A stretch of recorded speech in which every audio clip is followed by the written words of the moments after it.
Ktoré mesto momentálne nazývaš svojim domovom? Čarokrásnu Bratislavu. Ak by si mal Bratislavu opísať 3 slovami, aké by to boli? Rozmanitá, dynamická, otvorená. Najobľúbenejší hud v Bratislave. Momentálne Karlova Ves.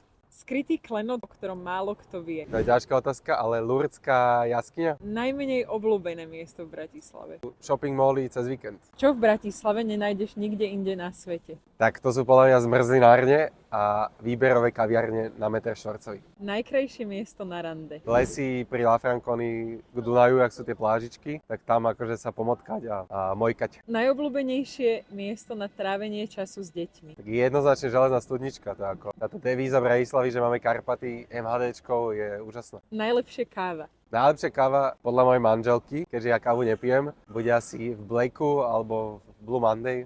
Najlepšie víno. Aktuálne v Nuda bare na Židovskej, ale ak s jedlom, tak v Oma na Konventnej. Obľúbené miesto hodinu od Bratislavy. No ak by sme šli za hranice, tak Neusiedlerské jazero, ale ak ostávame na západnom Slovensku alebo v okolí, tak je to buď Trnava, alebo turistika v Malých Karpatoch. Je miesto mimo Bratislavy, ktoré nazývaš svojim domovom? Pánska Štiavnica asi, lebo tam od roku 2000 trávim každý rok niekoľko dní. A čo pre teba znamená domov? No pre mňa domov nie je úplne že miesto, ale skôr taká tá atmosféra pohody, byť sám sebou v objatí rodiny a priateľov.